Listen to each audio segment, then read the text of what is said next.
insane. You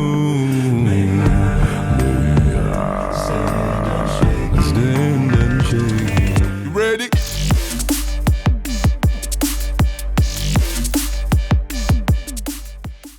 Hello everyone and welcome back to the channel. Today, for the first time in a long time, we are back with the man, Geoff Castellucci.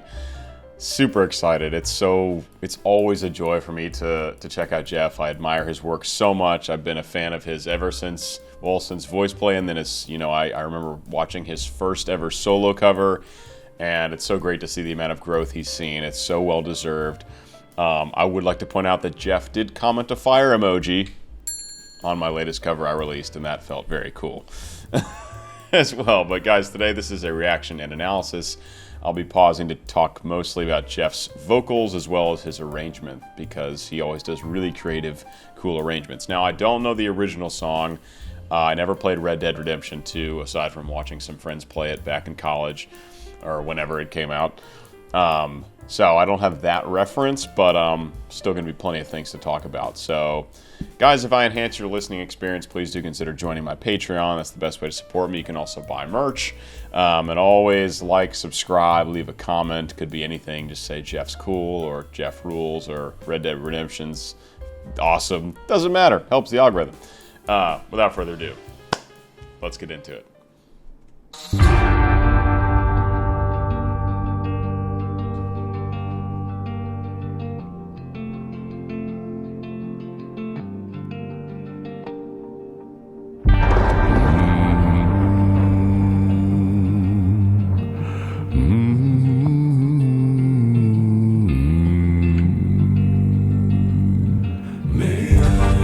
Okay, first of all, I really love this impact that hits right at the start. That's just a great technique. Just a really good technique to immediately get people kind of involved and invested. It has a kind of epic feel where it's like a drum hit and it sounds like there's a bell toll. And then immediately we get this cool acoustic guitar pattern that kind of comes out of that big impact at the beginning. So we get the impact and we're like, whoa, and then we hear the guitar come in and we're like, whoa. And then we're immediately hooked. Great use of both of those things.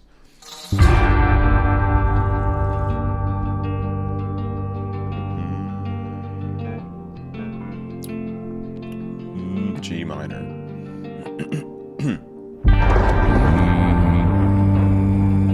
That time we had a thunderclap and another impact, right? Impacts can also be used as a transition between sections. I use them all the time in this upcoming album I'm releasing, like a reverse cymbal, like shh, and then some kind of impact on the downbeat, and it totally masks the change in section. If you have a big change in instrumentation, or even if you have some kind of harmonic change, that transition helps bring the listener from one section to the next without being distracting or getting kind of taken out of it. And Geoff's using that impact and kind of thunderstrike soundscape thing all here to transition from this purely acoustic guitar section into a section with vocals.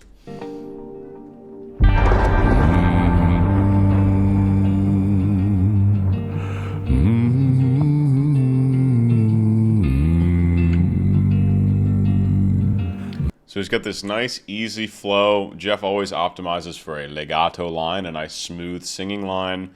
Right, he's not trying to be super powerful here yet. He's not going down low into his chest range yet. We do get a nice G1 subharmonic there at the end, which Geoff can sing in chest voice, but I think he's probably opting to keep it a little more subdued here in the beginning. And just keeping it, he's got a nice amount of space in his throat, right? We get that dark, warm color in that sound, but he's not going for anything big and powerful. He's just going for a nice smooth line. You can already feel the kind of emotion or the gravity, the weight of what this character has been through in this music. May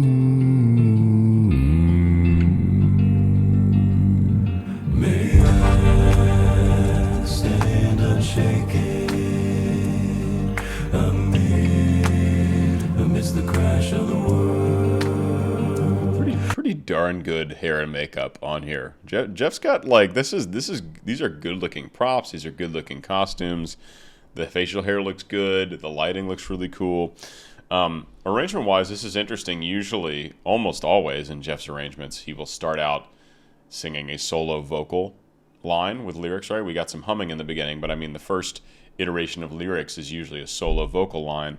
But here he's starting out with all four Geoffs in a harmony section. That part of his arrangement usually comes during like the bridge section about 2/3 of the way through the song. It's something I've pointed out in the kind of pattern of his arrangements before. So it's cool to hear him start out with this harmony section.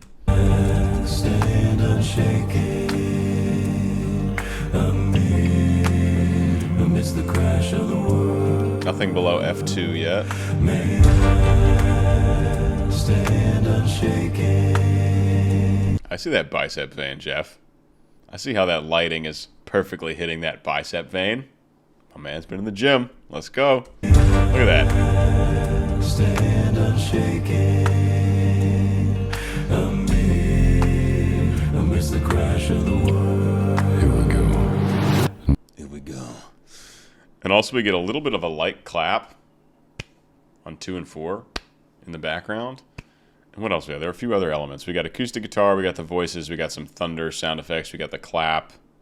We've got the clap. Oh, God. Mason's going to clip that. We've got the clap. We've got the clap. We've got the clap. Stand unshaken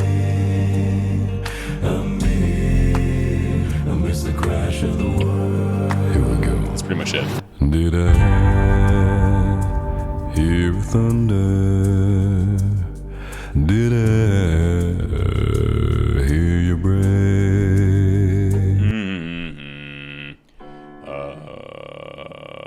Hey, I got it. Nice. First try. D1 subharmonic in the middle of that vocal line, too. How he transitioned down into it. That's skill right there. I was not expecting a D1. I was most definitely expecting him to go lower, maybe down to like a C in chest voice. I was not expecting that D1. That came out of... I was not expecting the D. Mason. We got the clap, and I was not expecting the D. This is problematic. Amidst the crash of the world. Here we go. Did I hear thunder? Did I hear you break?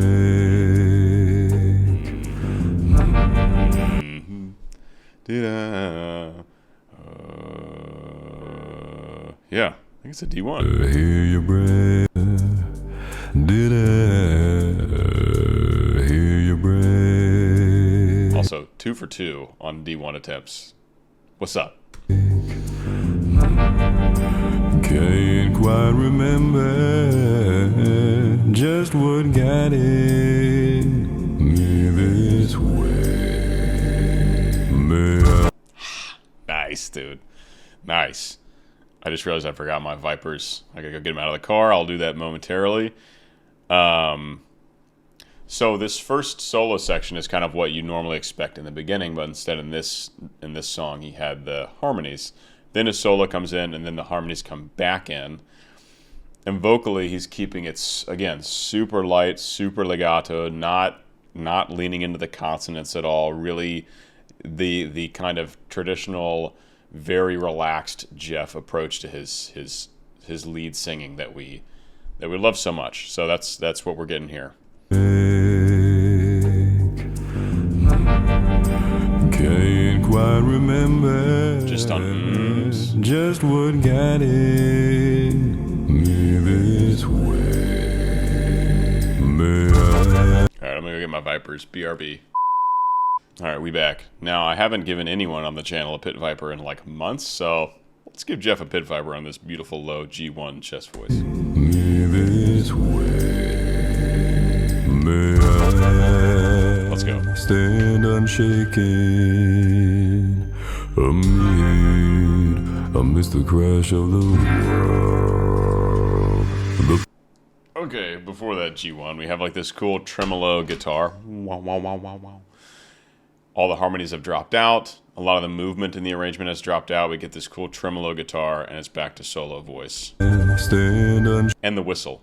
The whistle comes in as well. Classic Wild West. May I stand unshaken. Amidst the crash of the world. The past, they often whisper you. They whisper when no tongue can tell. Okay, I can't give him 100. And normally, you know, my standards have changed for Geoff, where the G1s usually don't get a pit viper. But it's just been so long, you know? It's just been so long. But they are always glorious. When no tongue can tell. He who drinks from the deep water may know the depths of the well. All right, so he's clearly putting in a lot more, like the song's revving up, there's a lot more power and resonance behind that vocal line, especially that we just saw. And we were hearing it, you know, kind of coming in the low notes too, but now it's like we really hear that resonance, we really hear that buzz in Geoff's voice. And then he does take it up into his upper middle or upper range even. He is a natural super low bass, so, you know, you get up above like middle C, that's upper range, really. You can hear right on already there. There's already a nice buzz in that sound. There's better vocal fold closure already when he starts that phrase. When no tongue can tell. He who drinks from the deep water may know. So up to D, yeah, so D just above middle C. I consider that upper range for a low bass voice. I absolutely consider that upper range, assuming you're maintaining that pure chest voice connection, which of course he is. Who drinks from the deep water may know the depths of the well. Whoa. A nice little riff in there. I love it when Geoff throws in a little riff just to spice things up, because his voice does move well. So it's nice to hear just adding a little flair at the end of a phrase. He did a couple cool things vocally I want to talk about. One, he takes a little break and like vocal fries a little bit, kind of in the middle of this phrase, getting up to the high note in the end of the end of the first phrase here. I think it gets up to the G3. From the deep water, and he like cracks and vocal fries intentionally to get into that note. In the middle of the word. From the deep water may know the depths of the well. And then depths of the well. He takes a break after depths instead of depths of the well, depths of the well, and then he glottal attacks that of. May know the depths of the well. Stand unshaken amidst the crash of the world.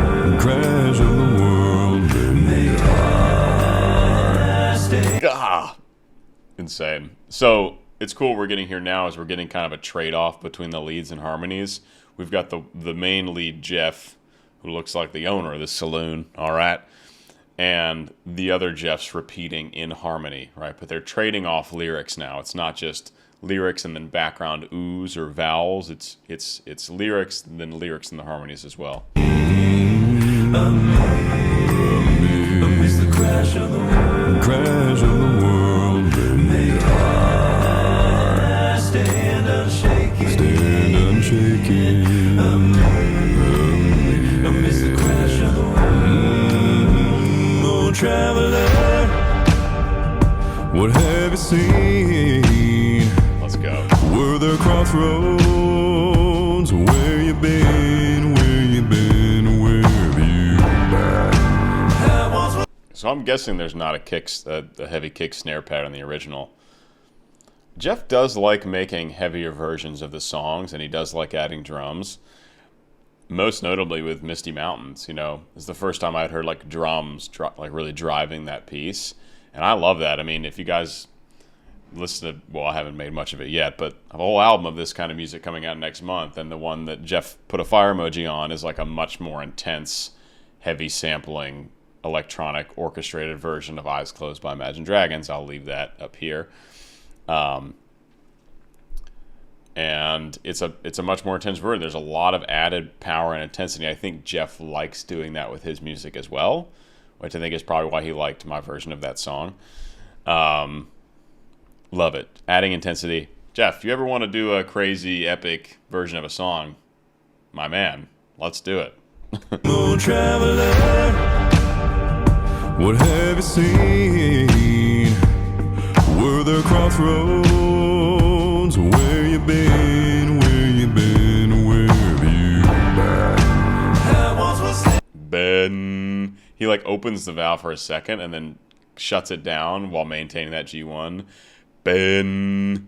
Nice. Where you been? Where have you been? I was standing tall.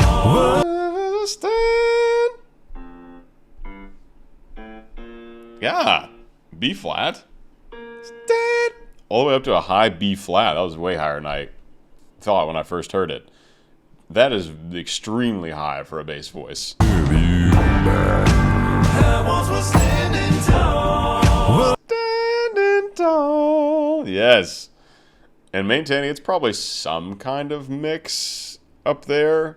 B flat's really, really high to carry your chest voice all the way up. It may be impossible, really. You can have a really chest dominant mix, but carrying your chest voice for a bass all the way up that high is like, you're pretty much just going to be completely yelling at that point.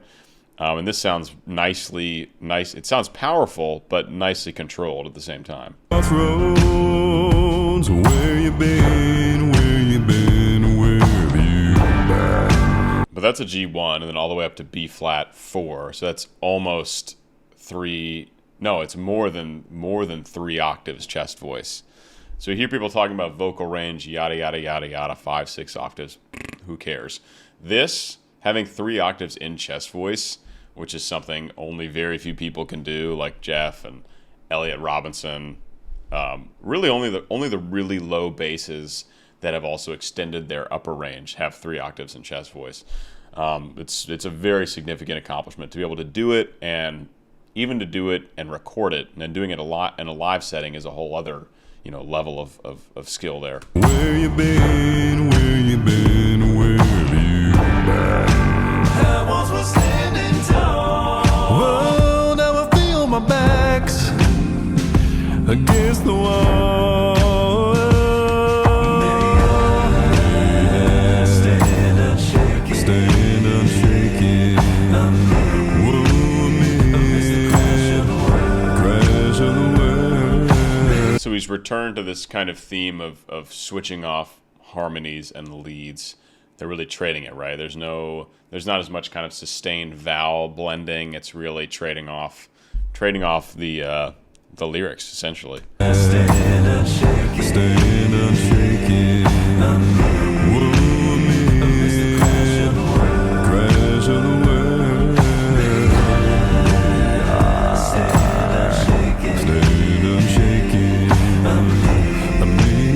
Amidst the crash of the world. It's like, what, 5 or 6 G1s chest in this song? Stand unshaken. Amidst the crash of the world.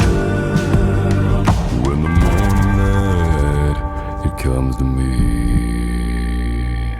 It was there, but I could not see, no. Am I to wander as a wayward son? Will the hunter be haunted by the smoking gun?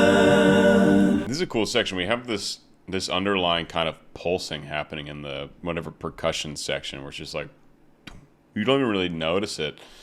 And it just adds to this kind of, the lights go down, right? We got this pulsing happening in the bass. There are far fewer voices all singing at the same time. It's mainly this lead Geoff, and then of course we get the harmonies coming in a couple phrases later, after it's been in that kind of low, intense place for a while. When the morning light, it comes to me. That pulsing. It was there. It's like a heartbeat. But I could not see, no. Am I to wander as a wayward son? Will the hunter be haunted? High G's from Geoff, and you can tell that's really stretching his chest voice all the way up there. Will the hunter be haunted? All the way up to those high G's. That's a big stretch for someone who has a low G in chest as well. Double low G. Will the hunter be haunted by the smoking gun? May I stand unshaken amidst the crash of the world? So I have no idea how long the original is. This just it feels like Geoff has extended the song. Usually soundtrack songs for games are like 2 minutes, 2 or 3 minutes. They might not even be full songs on occasion. This is unless there's a big outro. Sometimes Geoff does a long outro thanking everybody, which is cool. But this sounds like an added section, like very much a down section where there's a new assortment of a new combination of instruments and voices. I don't think we're hearing anything new, but there's a different arrangement of them, a different stacking and layering of them. May I stand unshaken. There is a plucking happening I haven't heard before, coming from something. So that could be a new element, actually. Amidst the crash of the world. May I stand unshaken. Fine. For every 3 low G's, you get a pit viper.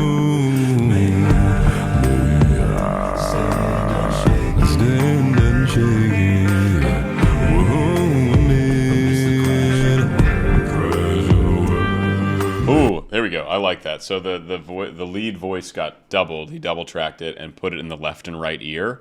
I hadn't really heard that. Usually it's been harmonies out here and the lead voice always in the middle. It's really cool in the lead, especially a lead bass voice goes out to both ears.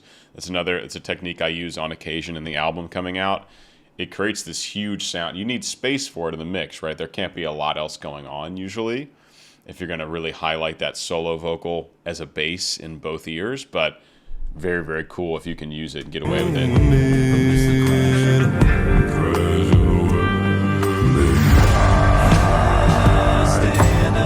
7.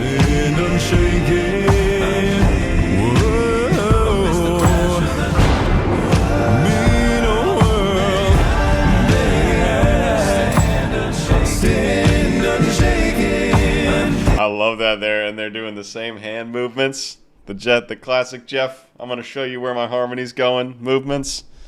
I love that. This is a great section. So this is kind of everything climaxing, right? Like the instrumentations, the kick snare pattern. We got big high belty harmonies in the background.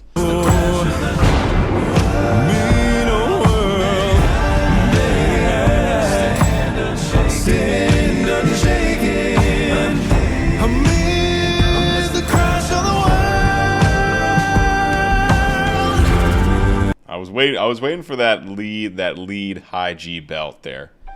Great high F to high G. Hell yeah. Metal. Stand unshaken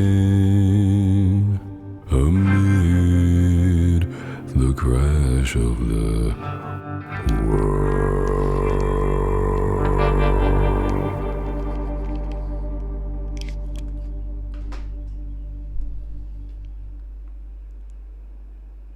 That is a dope final image there. If that's not his that's not his banner on Spotify, it should be. Let's get this descent. We love it. We love a descent down to the bottom when we know that last note's coming. That last low note's coming. That is the most saddest. Mason, again, problematic. What the hell is going on in this video? We love. It's like at the end of a choral piece when you know the low note is about to happen. That's the most satisfying part of the piece is when you're expecting that low note and then the low note happens. So when Geoff's descending down to this low G, we're like, yes, yes, yes. And then it happens and we're like, yes. So let's listen to it. stand unshaken amid the crash of the world. You could see how low his larynx was, even though the video is lip sync, of course. You could see how low to get that dark space down there. Make it really dark. Hey y'all, Geoff here. Thanks. Okay, the outro looks like it's a full minute long, so I won't watch that here. I'll go watch it on my own, but hope you guys enjoyed. It's been a while since we've gotten back into Geoff. This how much I've recorded already, this would normally be released like as late as June maybe, but I'm gonna talk to Mason and push it up because I think it's been too long since I've seen a Geoff video. Also, shout out, I can't remember the name of the username, but they expressed that they've been waiting for me to make a new Geoff video, that they were upset that I hadn't, and it did kind of kick me into gear and make me, even though everyone, you guys all have to know, I put out 2 videos a week. There's no way to get every video you want me to covered. I get hundreds of requests every week, so run the numbers, that's not possible. But it did make me realize it had been too long since I'd made a video for Geoff. So thank you to that username for calling my ass out. And I hope you guys enjoyed. If I enhanced your Geoff experience, consider joining my Patreon community. It's the best way to support me. Otherwise, please do like, subscribe, comment, and hit the bell. And keep an eye out for my album called Metamorphosis, which is coming out May 17th with a pre-order starting on May 3rd. If the pre-order's up by the time this video releases, I'll have it in the description. But keep an eye out for that, guys. I love doing these analysis videos. Absolutely love it. It's been the reason for my success on YouTube. But making my own music, producing my own music is my greatest passion. So if you guys want to support me in that area as well, I'd greatly appreciate it. And who knows, maybe Geoff and I'll hop on a track together someday. You can go spam his comments and tell him that'd be cool. All right, peace out, guys. Love you.